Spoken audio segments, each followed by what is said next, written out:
Hello, friends. Those Back Pages here. I hope you're well. As you can tell by the title of tonight's episode, September 11th, 2021. It really is hard to believe that it's been 20 years. I've spoken about this before, but with it being 20 years, I decided I'm going to speak about it again. My own personal experience with 9/11. You see, 20 years ago today, I'm filming this a couple days before. Today would have been Michelle's 52nd birthday.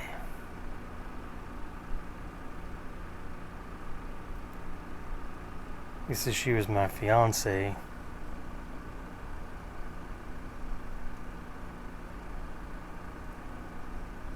And about a year before, year plus, before 9/11, 2001, she was diagnosed with a very rare cancer. But she did not let that deter her from living the best possible life she could. And she lived upstate New York, and I lived in Queens. And I was working at Virgin Megastore, Union Square, not Times Square. The cool one. You know, I was working there Monday to Friday, and then take the bus up from Manhattan up to see her for the weekend, and then come back. So, September 7th, 2001, took the bus, the Greyhound, up, celebrate her birthday the weekend. 32nd birthday.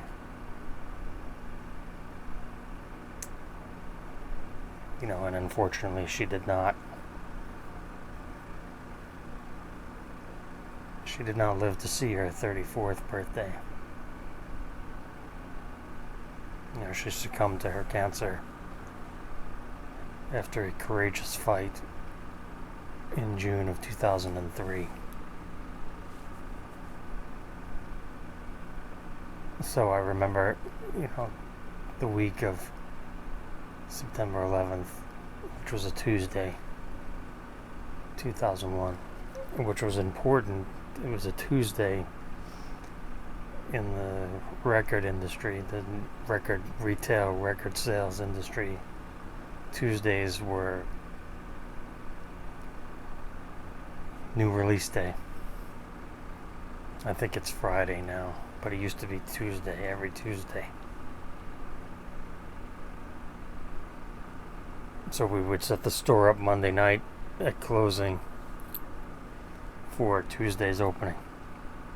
And actually, technically, being in Union Square, in the hip part of Manhattan, and Times Square as well, the Times Square store was open till 1 or 2 in the morning. So you could, technically go to the store on Monday at midnight and buy any new release you wanted, because the store was still open, and by definition, that's legally allowed to sell it on release day. But I had the 9 to 5-ish, so I went home Monday night, September 10th, 2001, very excited because the following day a brand new Bob Dylan album was coming out. And I've been a Bob Dylan fan for a very long time. In April of 2001, I had turned 30. There was also going to be a new Jay-Z Blueprint album, I believe it's called. So that also turns 20 years old. And Bob Dylan's Love and Theft, follow-up to Time Out of Mind. So what we had to do when you worked at Virgin Megastore, and I'm sure other record stores as well as music stores, this was pretty much, the iPod was pretty much a novelty item. It wasn't really for the everyday person. So I remember that the protocol at work was you could bring up to 3 of your own personal CDs, either albums or cassettes or CDRs, whatever it may be, 3 items. Because when you went to work, you had to sign them in. And security at the, there would be 2 entrances. You go in, employees go in, and general public, but 1 entrance by the cafe. And you sign your stuff in. And then when you leave for the night, you sign your stuff out. So you're not pilfering merchandise. So it was fairly limited. I mean, you could have a CDR, but you had to choose what you would listen to, and choose wisely. I mean, depending on where you lived, I lived in Queens. It's just probably about an hour or so away by public transportation, depending on express trains and whatnot, subway, MTA. So I had to take a bus to the 7 train, to the 6, or the 4, 5, or 6, and let you out at Union Square. So during that time, I was very, very into System of a Down's first album. And in particular, Spiders. The song Spiders. And I would listen to that over and over and over and over again. I had my Discman, my portable CD player with the headphones. And September 11th started out like any normal day. It was a very sunny day, clear skies. I don't think there was a cloud in the sky. The weather was nice. It wasn't hot. It wasn't cold. And I remember, got the bus, normal. Got to Main Street in Flushing, where I used to live. Got on the 7 train, first stop. Main Street, Flushing was the first stop for the 7 train. Was able to get an express train, I believe it was. Listen, I don't even think sometimes I used to buy the New York Post because it was a quarter. But definitely had the music on. And I remember, again, this was in the morning, and I worked 10 to 6. And I got a seat on the 7 train, sitting there, minding my business. I'm pretty sure I was reading the paper, but definitely music. And as the train progressed, as it normally did, I would see people standing up. It got crowded, not everyone would sit down. Everyone would, standing up, you'd grab the handle so you don't fall over and stuff. And probably a little more than halfway through the train ride, as people got on and it progressed and the car got fuller, people would start looking You know, you'd see a bunch of people. It's hard to explain. If you're a New Yorker, you understand. It's not. It's all noise. It's like, oh, people are looking. Oh, like there's probably some fire or something down. You know, because it would go, even though it's a subway, it would go overground most of the time, and the 7 train goes over, elevated off the ground. So there's action going down underneath.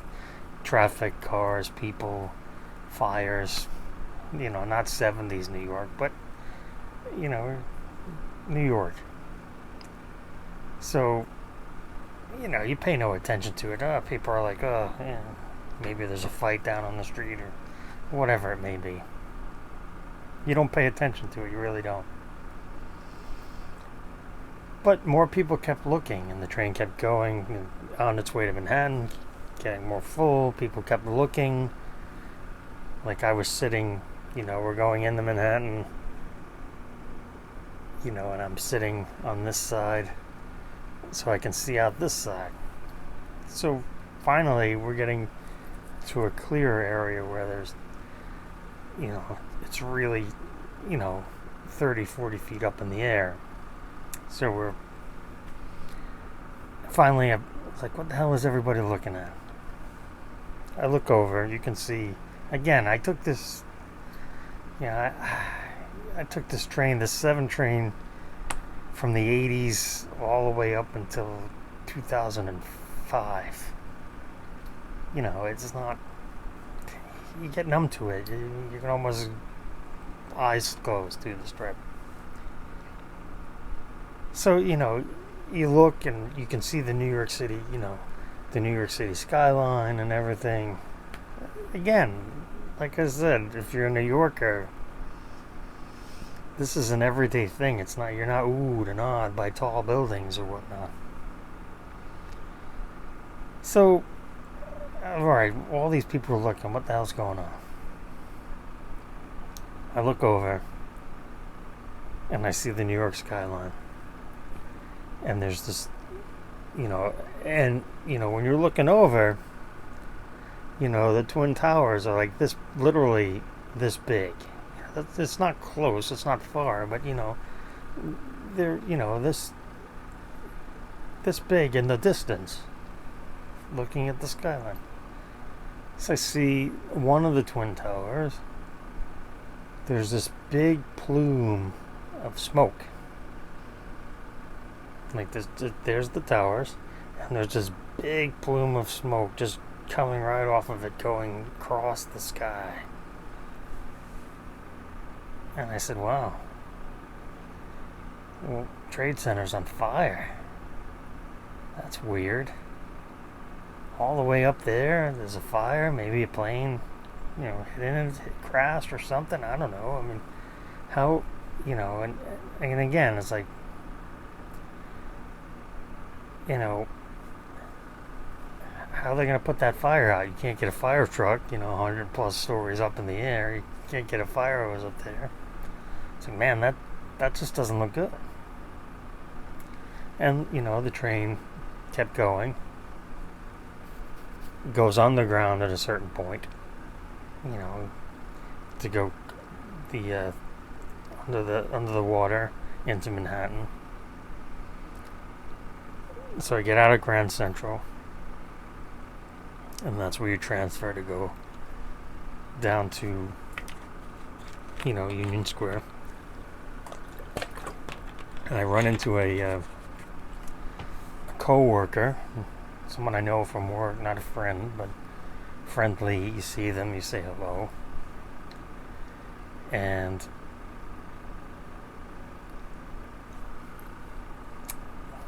you chit chat on the train. It's like, oh man, the Trade Center looked like it was on fire. And he was already on the train I think it was the 4. It was the express train, it was the 4, I don't remember. But he was on, that train never goes above ground. That train is a true subway underground. So he had no idea what I was talking about. So we were just chit-chatting and got out at Union Square. And when you got out at a certain part in Union Square and you went up the staircase out, like the train entrance, the subway entrance was literally 12 feet from the cafe door to work. So we go out that way, we go right in. People are crying. It's like, all right, well, remember this 14th Street, Broadway. So, it's probably 3 or 4 miles north of the Trade Center. And people, all the women are crying. Everybody's just upset. Now, if you never had the fortune of back in the day going to a Virgin Megastore, it's just humongously huge. Like over the top, just gaudy, and a couple hundred televisions, and one huge, like under the DJ booth there was like a 50 by 50 television. And so we walk in, gonna check my shit in to security, and everybody's just kind of like dazed and upset and like, what's going on? It's like, they're like a plane hit the tower, and then another plane hit the other tower, and then they crashed. I think in between that, well, obviously by the time I went underground to got above ground, both towers have been hit, and I think even by that time I had gotten in with everything going on at work, that they had hit the Pentagon. And everybody is like, what the F is going on here? This is not an accident. The first plane might have been an accident, the second plane, and then they tried to hit the fly a plane into the Pentagon, and are they going for DC next? And are there 35 planes hijacked all over the United States? Are they going to crash into California and everywhere else? Nobody knows. And everybody's, like I said, is upset, and it's all on all the TVs, and I go down, like the phones are not working, communications are down. I go down to the office, which was downstairs, tried to use the phone, didn't work. And then back then, this is 20 years ago, not everybody just had a cell phone. I know that's a difficult thing for a lot of people to comprehend, but we had email. So I went down, and I was able to quickly send out an email to Michelle and say, hey, I'm okay. Nothing is working. Like, the phone's not working. Nothing's working. But I wanted to get that communication out there because, for the, my family knew I live in New York now. You live in the city, Brooklyn, the Bronx, Queens, Manhattan, Staten Island. It's a very large area, so it's not like, someone not from the area be like, oh, well, you live in the city, that everyone is affected. Not really. As far as the immediate impact of the planes and stuff. But, we're all just standing around. I sent the email and then it left. Like, you don't want to. And that's the other crazy part. It's down in the basement, so you don't want to be trapped in a building if something happens. So I go back upstairs with my coworkers, and obviously the store is closed. They locked the doors, and nobody knows what to do. I mean, I think Channel 2, one of the channels was working, because they had a tower. Like their communication stuff was probably with the Empire State Building or the Chrysler Building. It was, I don't remember, but it wasn't with the Trade Center where most of the hub of the electronics were connected to. So then I don't even remember, the time gets all, it's just, it's been 20 years. And, it's just, the FBI comes, the police come by, you gotta close 14th Street and South, closed, totally closed. The subway's not working.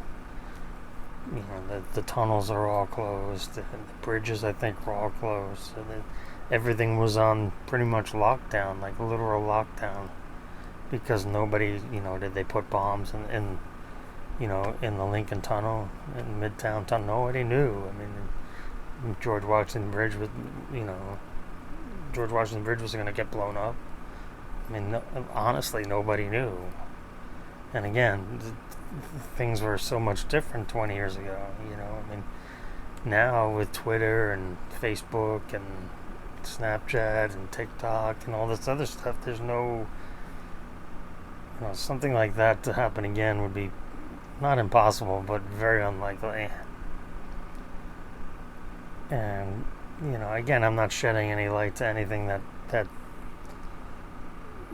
is radical or unknown, or, if you fall down, and I've done it, and fall down that YouTube rabbit hole, and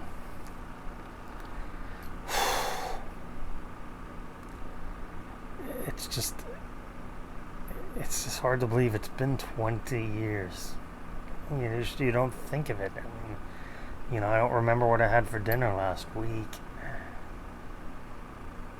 And then, first week in September now, so it's been 5 weeks since I've seen you guys at the show.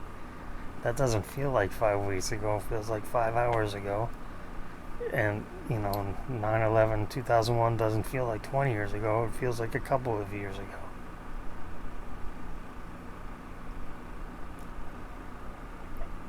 I mean, you have to enjoy yourself, man. You really, really have to enjoy yourself. And I know it's easy to say, and this and that. And I tell you guys, make videos and share your knowledge and do all of these things. And don't be selfish, and make videos no matter what it looks like. Don't worry about it. I'm pretty much bald upstairs, but who cares? Just, you want to, we didn't have YouTube 20 years ago. We didn't have all these things. I'm a 50-year-old dude. So, I really screwed that ad up, didn't I?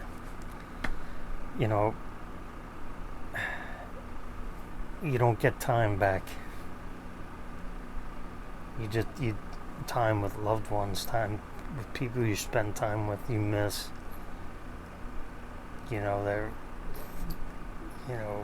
I've lost, I lost my mother going on 40 years ago. Next month. 40 years ago. There's no video of her.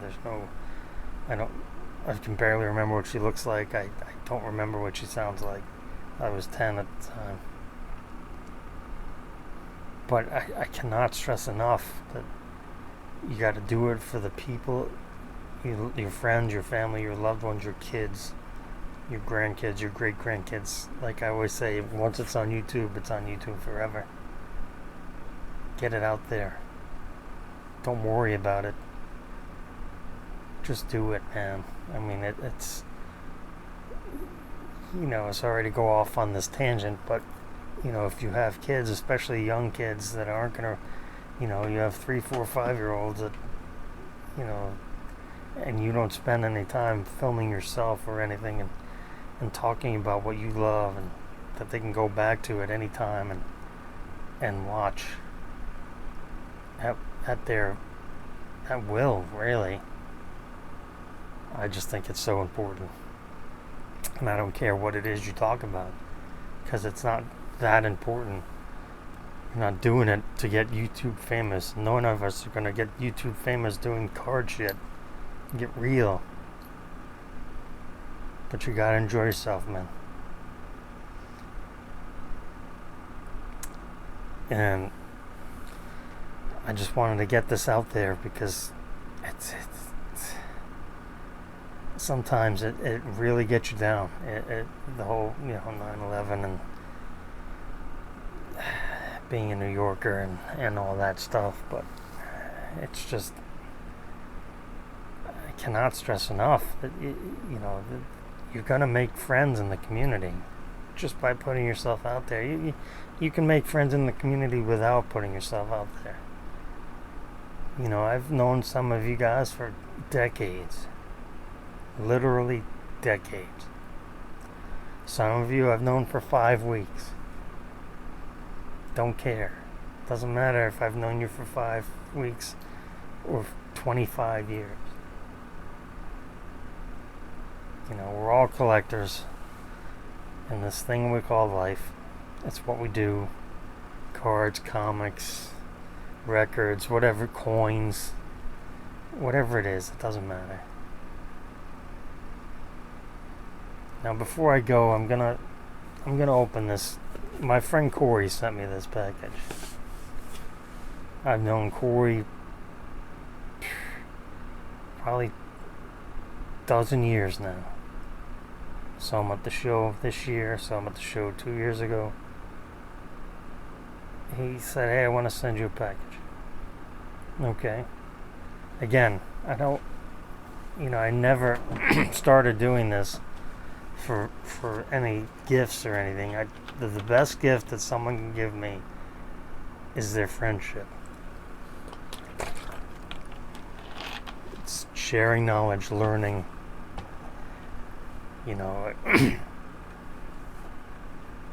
In person I met a married couple, and they are way, way more knowledgeable about music than I am. And we just had a great time talking. I could name people that, one of my favorite musicians ever was never famous. Never sold millions of records. They knew who he was. He's dead now, but that's just the thing. You can't, it's so difficult to reiterate that to somebody that doesn't collect, that doesn't understand. Like, what is this, friends could come over, what is this shit? What are comics? That stuff's mean. This is stuff that means stuff to me. I see it and I think of things. I have memories. So I want to do the right thing and open this on camera, Corey, because it's very kind of you. I don't know what it is. I have no idea. And honestly, I don't even think I asked your permission to open it live on video. But here we go. I don't think you'll be mad at me, brother. At least I hope not. Alright, there's a note here with my name on it.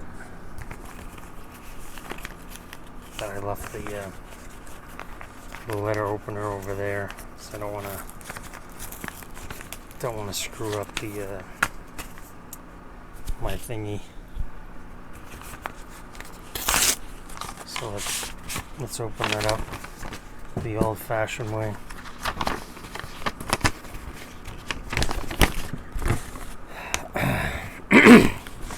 Here we go. Eric, I hope this letter finds you well. Glad I got to see you at the National, if only briefly.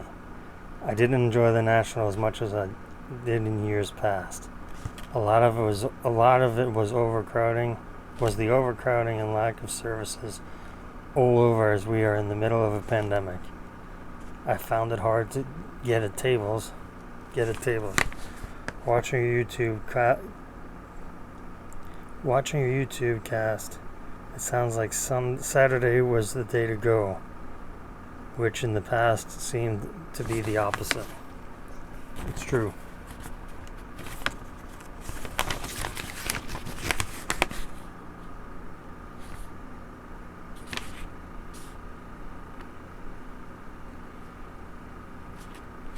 Wow, this is a very long letter that I don't think he wants me to read on here. So I'm not gonna.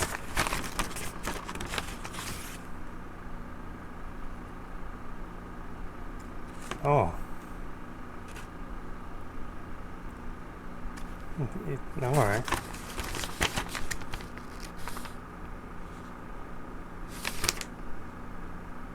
Well, we'll save that for next time. But there's stuff in the box. It wasn't just a letter. Oh boy. Alright, it's a shirt. Oh wow.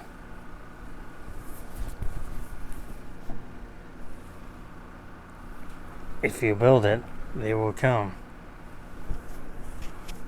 Feel the dreams. Awesome, thank you, sir. Yeah. You asked me the size that I wear, and that's why. So let's see. We've got more in here. We've got a blaster of a 2021 Prestige football. I think this will be a good. I think the next episode will be me opening stuff. I think. So I did tell you guys after the National when I sold off, 98.7% of my modern, ultra modern, however you want to frickin' classify it, wax, that it was time to still, obviously still collect, but not hoard and actually open. Like I did have a 2021 Topps Chrome blaster I bought from Target.com, which with a Ginter blaster, and they just put the two in a box, and of course it accordioned like everyone else you see on social media. So I think that I'm gonna read this letter, and then I'm gonna see maybe I'll read it on the next episode, but so I can open this because you've got Trevor Lawrence rookies in there, and that guy on the Patriots, now I can't remember his name, but there's more in here. There is a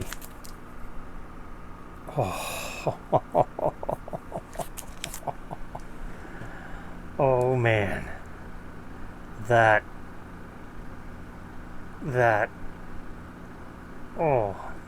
is some throwback memories there from Star Wars Card Trader.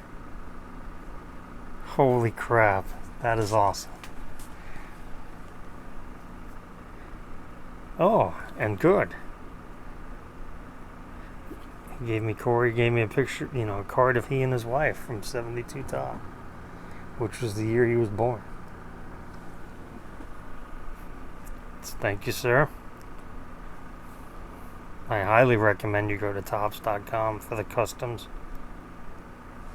And, wow. Yeah, that a whole range of emotions. I mean, that's, again, I want to thank you guys doing these. Some of you might feel the same way. Making these videos is somewhat therapeutic. I know that sounds weird, but it is what it is. And I feel better. I haven't spoken about this. I don't really, not that I don't talk about it, but I just want to get this out there, I don't have any kids or anything, but you never know what the future might bring, right? So I want to thank you. I want you to remember that you matter and to be kind.